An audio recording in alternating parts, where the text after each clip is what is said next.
आपको एक कहानी प्रस्तुत कर रहा हूँ। कहानी का आनंद लेने के लिए कुछ बातों को ध्यान कीजिएगा। यह कहानी है आज से लगभग 50-60 वर्ष पुरानी एक घटना पर आधारित।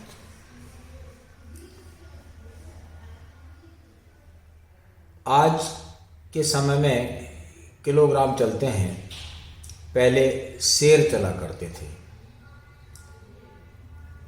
5 किलो 5 सेर को पसेरी कहते थे और इसी प्रकार 40 किलो 40 सेर का एक मन हुआ करता था। आज कपड़ा नापने के लिए मीटर का प्रयोग किया जाता है। उस समय कपड़ा गज से नाप कर दिया जाता था।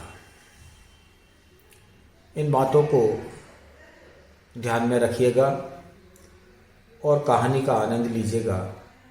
आइए शुरू करते हैं कहानी। एक रेलगाड़ी ट्रेन में एक सीधा साधा व्यक्ति सफ़र कर रहा था।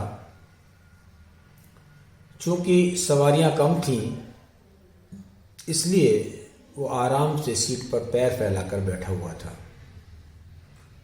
एक छोटे स्टेशन पर गाड़ी रुकती है।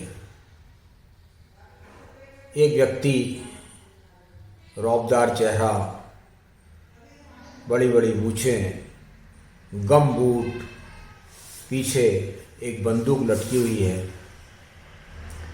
धम धम धम करता हुआ ट्रेन में चढ़ता है। वो व्यक्ति जो पहले से सफ़र कर रहा था, उस पर उसके आने का कोई असर नहीं हुआ। यह देखते हुए उस व्यक्ति ने उसकी ओर मुखातिब होते हुए कहा, कैसे बैठे हो? देखते नहीं, हम ठाकुर हैं, ठाकुर। शेर का शिकार करके आ रहे हैं। देखा है शेर कभी तुमने? वो व्यक्ति सीधा साधा था, गांव का था, पर बुद्धिमान था। उसने बहुत विनम्रता से उत्तर दिया, पैर को सिकोड़ते हुए, शेर तो मेरे बेटे के पलंग के नीचे 2 पड़े रहते हैं। बेटा शब्द जब सुना तो ठाकुर साहब ने भी पलटकर कहा, बेटा तो मेरा भी है, एक बार में पसेरी भर खाता है। उस व्यक्ति ने बहुत विनम्रता से उत्तर दिया, मेरा बेटा तो मन भर खाता है। ठाकुर साहब बोले, मेरा बेटा इतना बलवान है कि पाड़ा यानी भैंसा कंधे पर उठा लेता है। उस व्यक्ति ने जवाब दिया, मेरा बेटा गज कंधे पर रखकर गांव का चक्कर लगा जाता है। उसका बेटा कपड़ा कंधे पे रखकर फेरी लगाकर बेचता था और गज से नाप कर देता था। पर अभिमान में डूबे व्यक्ति को, दर्प में डूबे व्यक्ति को गज तो हाथी ही दिखाई देता है।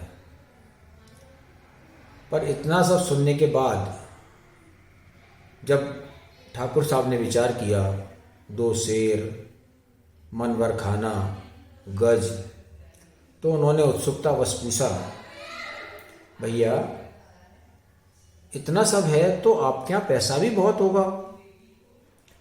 उस व्यक्ति ने विनम्रता से उत्तर दिया, भाई साहब, पैसे का अनुमान तो आप ही लगा लीजिएगा।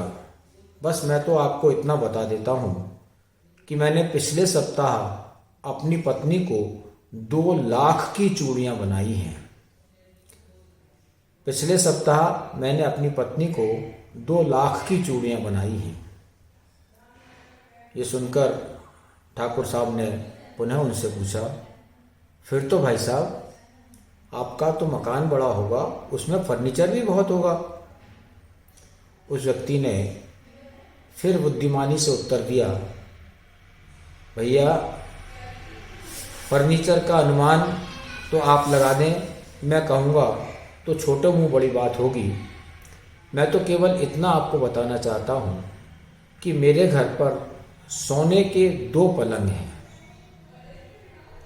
अब तो ठाकुर साहब ने ये सुना तो वे पानी पानी हो गए, क्योंकि जो अभिमान में डूबा व्यक्ति होता है, दर्द में डूबा हुआ व्यक्ति होता है, उसे शब्द के वही अर्थ ज्ञात होते हैं, वही अर्थ समझ में आते हैं जो उनका अभिमान का पोषण करते हैं। उनने उस व्यक्ति से कहा, भाई साहब इतना सब है आपके पास, तो फिर आप इतनी साधारण वेशभूषा में क्यों निकलते हैं, क्यों यात्रा कर रहे हैं। उस व्यक्ति ने सोचा कि चलो अब इनको कुछ और थोड़ा सा एहसास में करा दूं, और उसने उनकी तरफ हाथ करते हुए कहा, भाई साहब मैं घर से बाहर निकलता हूँ तो साधारण वेशभूषा में निकलता हूँ। पता नहीं किस वेश में कोई चोर उचक्का डाकू मिल जाए, जमाना बहुत खराब है।